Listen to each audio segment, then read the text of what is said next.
I want to take a moment to honor. We have a guest speaker, Pastor John Burns, all the way from, come on, make some noise. All the way from beautiful British Columbia. He decided to leave that oasis to come to tropical Winnipeg. And we are so glad to have him. In fact, I don't think we'll understand how incredibly blessed we are to have him with us here today. I was thinking about what to say about Pastor John Burns and his amazing wife, Pastor Helen Burns. And you know when someone has impacted you so much, you can't really say anything. You're just like, I love them. Yep. That's Pastor John. We haven't known them for long, but he has had and his wife have had an incredible and profound impact in mine and Roberta's life. And every once in a while, I get to say this amazing line that Rose Church would not be here without so-and-so. And Pastor John is one of those people. Rose Church would not exist without this incredible man of God, because we are a part of a church planting organization called ARC Canada. And Pastor John actually pioneered that here in Canada. He took a massive step of faith to bring this church planting powerhouse here to Canada and invest in church planters and raise them up.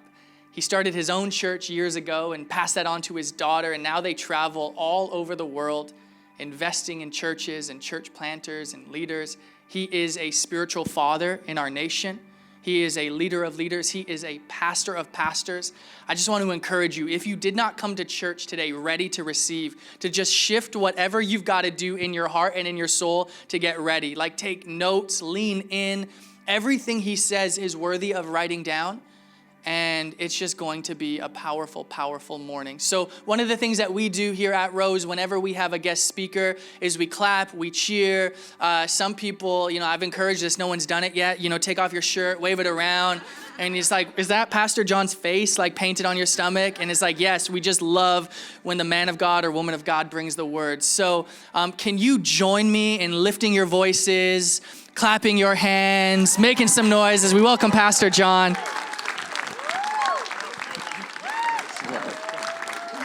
Thank you. You may be seated. Wow. I do love church. I love all the kids in church. You know what we call them? Church rats. I would be a church rat, except I'm old. Church is amazing. It's miraculous. It's this ground that grows miracles called people. We don't just happen to grow up and make a difference and have a life that is great. You actually have to be planted someplace. You have to have people around you. You don't fluke a great life. You don't get lucky and marry the right person. There's no such thing. I know some of you, I've known you for years. And when I first met you, you were single. And you probably heard me teaching, and typically it would have been on something relationship-wise, and I did a lot of teaching on sex.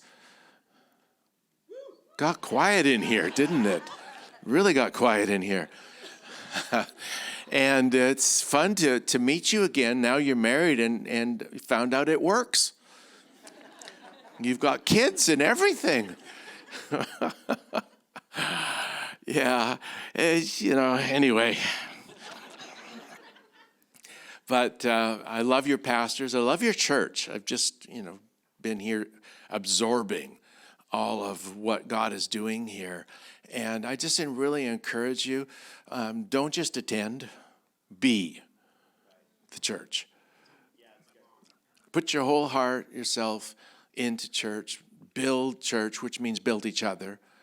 And I loved, Mark, what you said about giving. So this is what I took out of it. So money can make you happy. If you give it away. If you hoard it and keep it, it can do just the opposite. But I love it that we get to do that in church. We get to give. And that's really what builds the church. So Rose Church, wow. I know 2 years ago when you started, we were a little concerned because you're starting in the middle of COVID. Is there any possibility? And then we couldn't believe it, like, wow. And I think everybody figured out that nothing can stop church, not even COVID. And so Mark did ask me today if I would come along and teach into this crazy series you started. Does he do this all the time, come up with crazy names for series? Yeah, I figured that's probably. So you had to think a bit before you come up with bread and circuses. You know, it sounds weird, but I did listen to the message a couple of weeks ago and last week, and really, we need to learn how to lean into what is going to build us, not just allow the culture around us to drain us, because that really is what happens. And a lot of people, I just really don't ever want to get drained. I don't ever want to just sort of dry up or get lukewarm. You don't have to do anything to get lukewarm. Just do nothing. You'll dry up. You'll get lukewarm. This society around us will actually do that. So some of the things that we need to lean into, and today he asked me to talk about recreation, which most of us understand. It's, recreation is a good word, a positive word. It's like we're having fun. We get to do things that we work all week. I work. I go to work so that I can make money to have fun. And we think that is recreation, and that's part of it. And I think that's really important. You need to enjoy life. Okay, if you're going to be the best you can be, which is what we need in this world, we don't need you to be somebody else. We don't need you to do this and do that and to plug in and act like this and this. And we need you to be what God created you to be. Be the best you. We need you. Really. And if you're going to be the best you actually need to recreate. You need to have recreation in your life.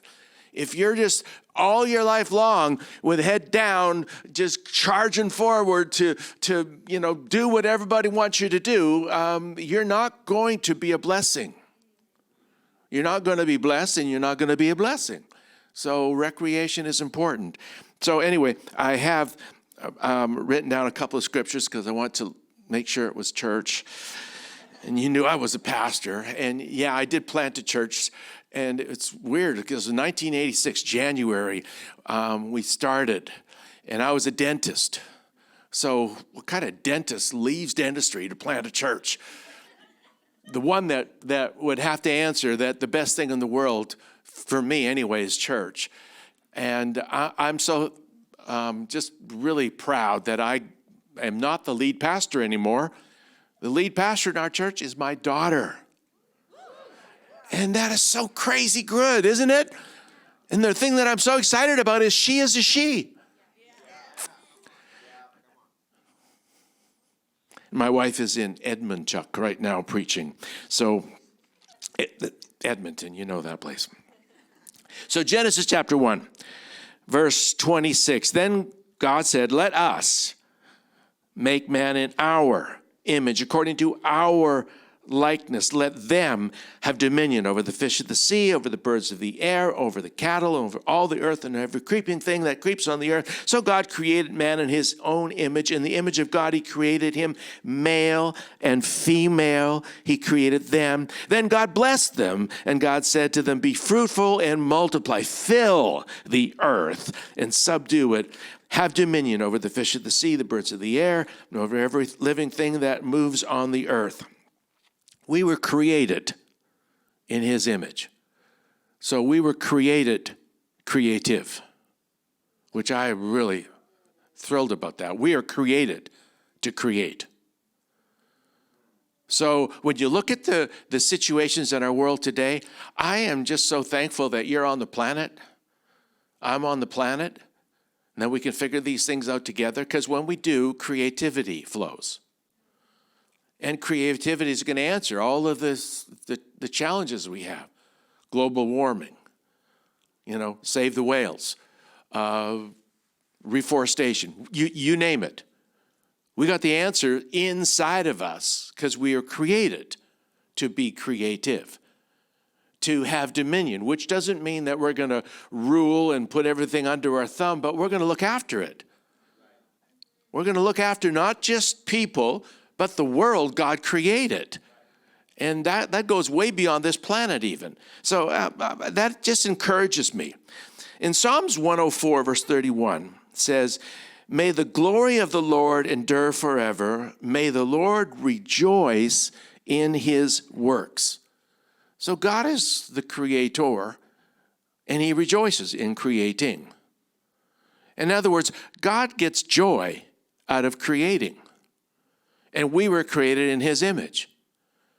So really being creative is joyful. And joy is so different from happiness. Happiness is about your circumstances. It's an outside thing.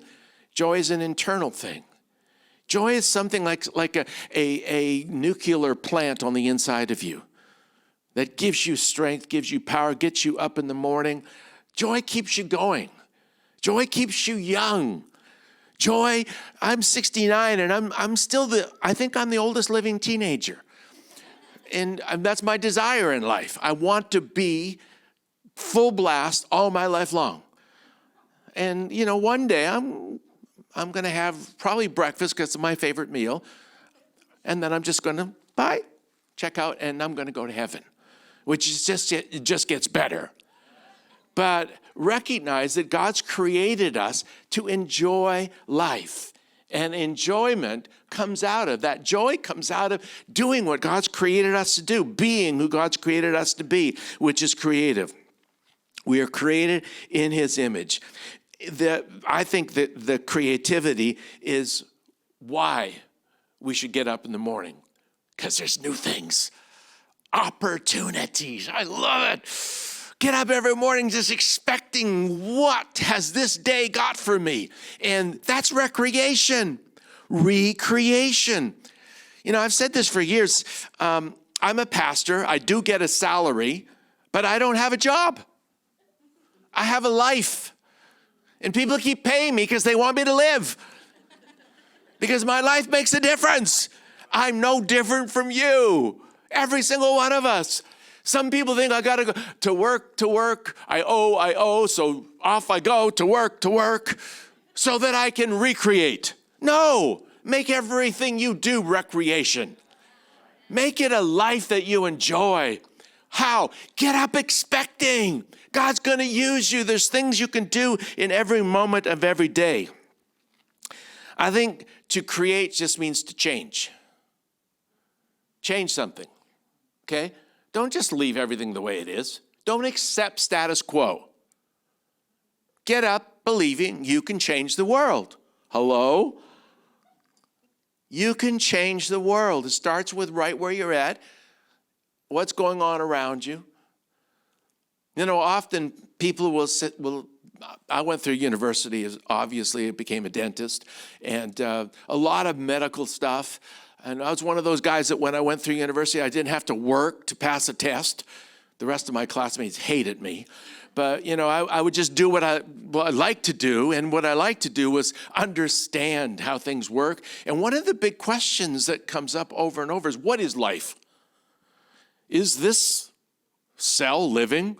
Is this virus living? That was a good thing that just came up not too long ago. People said, we're going to kill the virus. You can't. It's not alive. Hello? It doesn't live. But it'll get into something that's alive and make a difference. But anyway, just understanding those things. What is life? And here's the simple answer. It's change. Life is change. Whatever's changing actually becomes, you could call it living.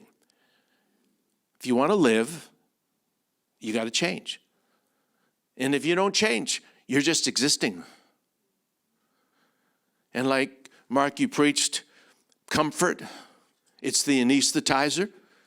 Well, most people live to be anesthetized because their ultimate goal in life is comfort. I just want to be comfortable. I just want a job that makes me comfortable. I just want a marriage that makes me comfortable. I just want friends that make me comfortable. If you really want to be comfortable, get a casket. It's satin lined. Just picture how comfortable you'll be. No one will disturb you. But you're not living. People say, well, I don't like change. That means you don't like living. Because change is living, and you were created to create. You were created to change. So let me give you a few things that recreation is not. Okay? Recreation is not doing nothing. Some people think that's recreation. I'm just going to get off church and I'm going to go on a vacation. Don't vacate. Recreation is not doing nothing. You can do nothing and be more tired than you were before you started doing nothing. Because it's really not about out there. It's about in here. If you're doing nothing, you might not be doing anything, but your brain is still working. You know, it never stops. And if you don't take control of it, it'll take control of you. And there's one of my friends, Dr. Caroline Leaf. Have you ever heard of her?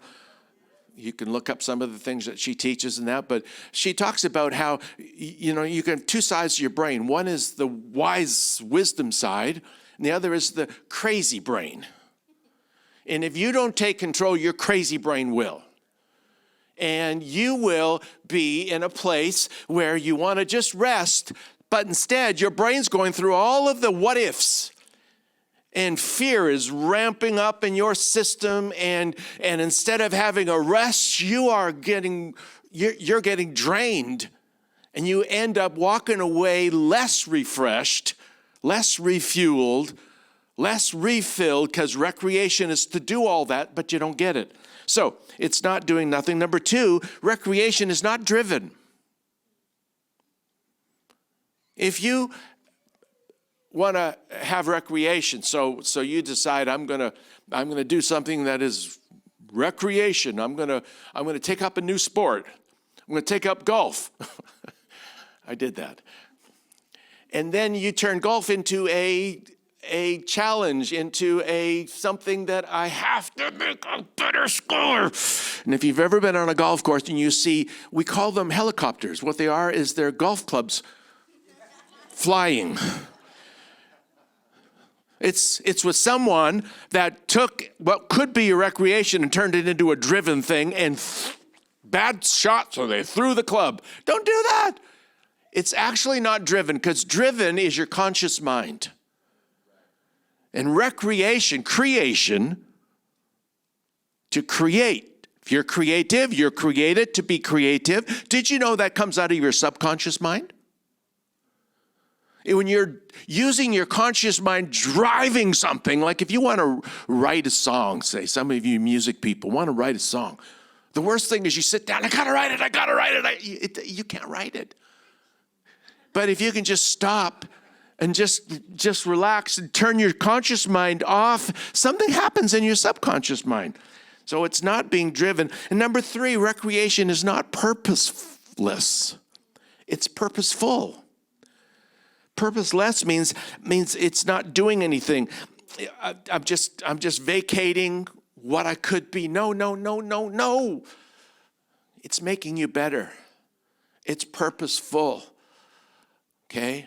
When I started our church 37 years ago, I didn't apologize for taking time off to date my daughters. Some of you heard me before. Years ago I started that. I didn't apologize for dating my wife. I didn't apologize for taking time to do what I need to do. Why? Because I'm only good to you when I am the best me I can be. And I needed to take that time, because things in your world you need. You need to be the best you. Okay? If you're never enjoying you, no one else is enjoying you either. As a matter of fact, I don't really want to be around you, because it gets on everybody else. Everybody gets crabby and, they call us grumpy old men. I'm not going to be a grumpy old man. It's just a choice. So let me tell you what recreation is. Number one, it is satisfying. So important. If your recreation isn't satisfying you, and that means if it's not refreshing, rejuvenating, refueling you, something's wrong. It should be restoring and rebuilding. And actually that happens when we do it the right way. And hopefully by the time I'm finished in a few minutes, you'll figure out what that is. But when we are actually refreshing, rebuilding, refueling, recreating, you're becoming new again. The Bible teaches us that we should be renewed. Our strength should be renewed like the eagles. It's not like when you get old, you get less. You should get more. You should be growing. One of the things I learned in university years ago is like when you're born, you have this many neurons in your brain. And from then on, you have less because they die. Every day you're getting dumber. It's not true. I'm so glad that we figured out that's not the way it is. It's not true. You can get smarter every day. You can actually grow the number of neurons in your brain. Do you know that? Your brain can actually produce new neurons. And it's really interesting. I have a friend, his name is Dr. Robbie Sonderegger, and he's a clinical psychologist. And anyway, just an amazing guy. But he was telling me there's two things that promote the growth of new neurons in your brain. One of them is sunsets and sunrises. Isn't that weird?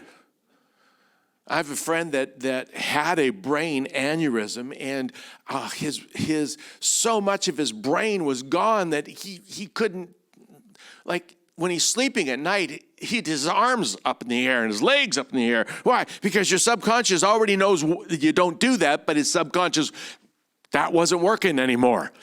And his eyes were fine, but he couldn't see, because his brain wasn't interpreting what was going on. And his wife, in prayer, God told his wife that he needs to go and sit outside and see the sunrise.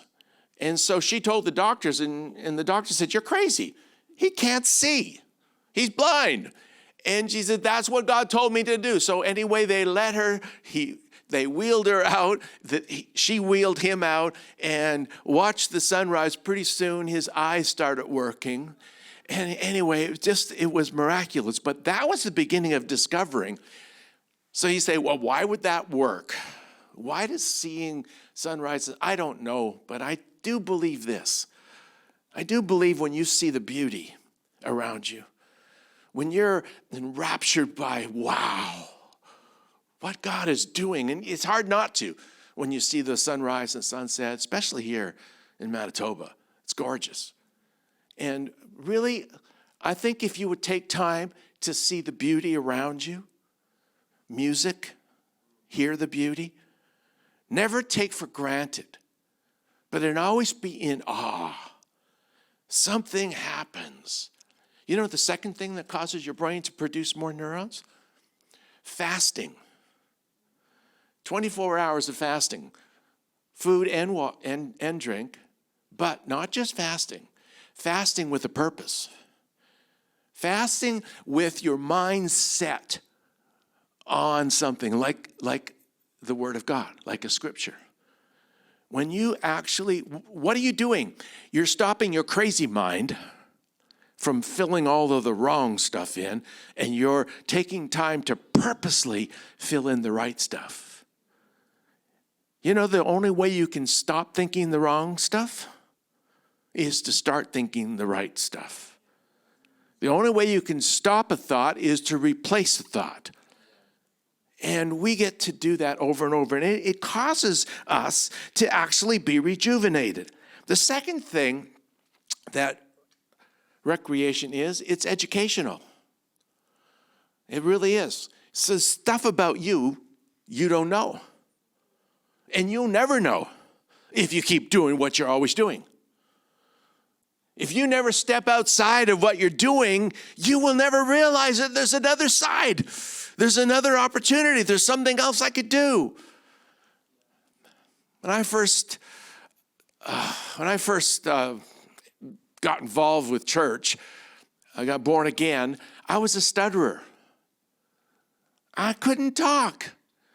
And if you had asked me, do you think one day you'll be a pastor? No!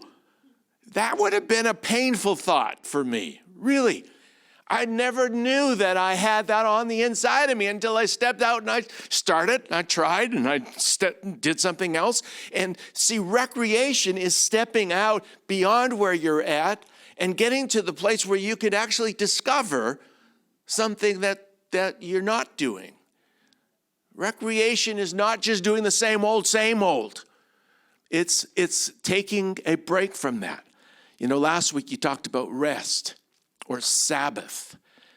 You know, a lot of pastors I know, like myself, I didn't take a Sabbath, and it was very negative. And after years, I was convinced to take a sabbatical, which is a lengthening, and I would encourage you guys, every 7 years you'd think about a sabbatical. So what is a sabbatical? And one of my friends, who's one of the foremost on it, he said it's simply this: disengage. Stop doing what you're doing for the purpose you're doing it and do something else. Doesn't mean vacating, doesn't mean doing nothing, but it means stepping outside of what is. And when you do, you discover.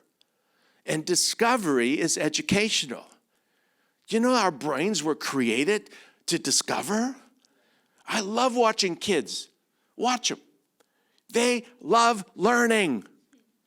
They do. I've never met a child that doesn't love to learn. What happens when you get older? Why do you stop learning? You know, when you stop learning, what you get? Old. If you were to ask teenagers, what do you think about adults? They would say, boring. Why? Because they're boring. Because they're old. They stop learning. And you stop learning when you step up, when you keep in your rut and you never step outside. But when you recreate, you actually begin to discover that God has more for you, and you learn something about yourself. I learned I can talk. I learned I can preach. I learned I got gifts. I never knew that. I could have stayed my whole life as a dentist.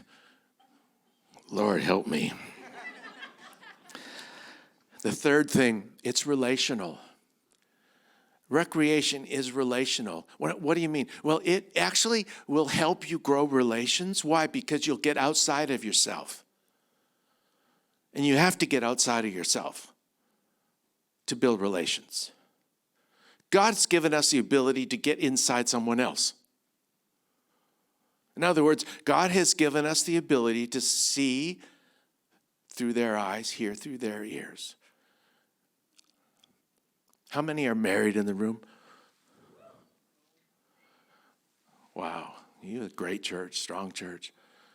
You know how many times over the years Helen has said to me, where are you? I'm right here. She said, no, I can see that you're there, but where are you? What are you talking about? And then she'd say this, let me in. See, marriage is not about being in the same room or the same bed or the same house. Marriage is about becoming one. And we get to do that by getting into each other. That's what relationships are all about. But you got to get out of yourself. Some of you have heard this story. Okay. I see it going red, so I have to wind up pretty quick here. Some of you have heard this story before, but probably the greatest relationship lesson I ever learned was, now my oldest daughter is 47, so 39 years ago. 39 years ago, she was 8 years old, and I got this idea. You know, I was on a trip away from home, and on my way home, I'm in an airport. I'm missing my 3 little girls, and I go into this card shop, and I see this kid's card with a sunshine on it, and it just got my attention. Why? Because my oldest daughter's name is Angela Sunshine. I just love the name Sunshine. People thought, you must be a hippie. No, I just love the name Sunshine. And I would have named her first name Sunshine, but our last name is Burns. It's funny because it's so true. So we buffered it, Angela Sunshine. So anyway, I bought this card, put it on her pillow. Dear Angela, please be my special date Thursday night. Love, Daddy. Never heard of it before, but just a new idea. Put it on our pillows. Thursday night, I get home, walk in the front door, and I look up, and we have a staircase that goes up like this, and out steps the Queen, 8 years old, perfect in every way, starts walking down the stairs, and this is her walk. That's the wedding walk. Every little girl practices it for the most important man in the world. And so I go on a date, and it was just amazing. And after eating this meal together, I thought, so how do you talk to an 8-year-old? And I started asking her, so what do you do all day? Do you have friends? And she let me in. And I recognize that is the goal. And really, if you have relationships in your world, your goal is to get in. And that's how you build relationships. So, and the last thing about relationships, number 4, it's healthy. It's healthy physically, mentally, and spiritually. Physically, you know the things when you're having fun and you're enjoying your life, you're actually rejuvenating, becoming younger. Mentally, so important that you get outside of yourself and you begin to think new neurons, new synapses, new everything. It's like your brain is coming alive. Jesus said, I come to give you life, and that more abundantly. That's up here. The devil's come to steal, kill, and destroy. That's the crazy brain. If you allow that to take over, you'll be drained more and more and more. But thirdly, spiritually, recreation is healthy spiritually. And if you think about in our everyday life, there's things in our life that we didn't put there. God put there. And when you get outside of your normal rut,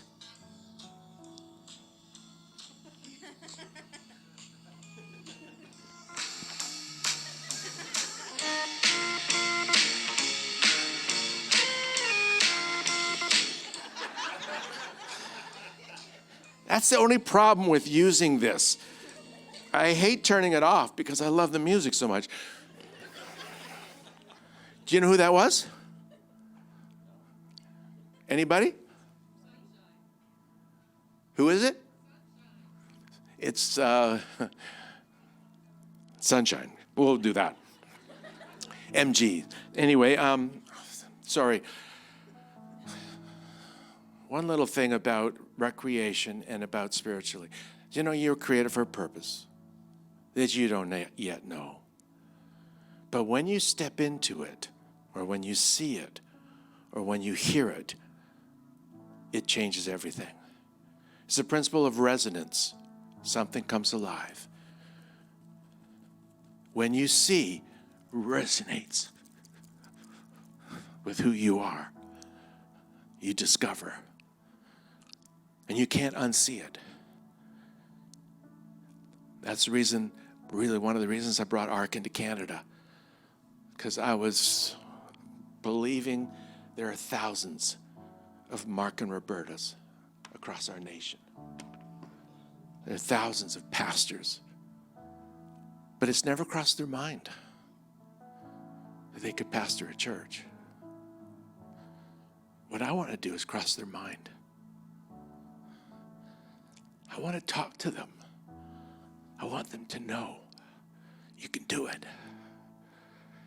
See, once you see it, you can't unsee it. Changes everything. But recreation that gets you outside of where you're at right now, you'll see things. You should every day get up expecting something comes alive on the inside of me. I say it like this. Every day is full of opportunities.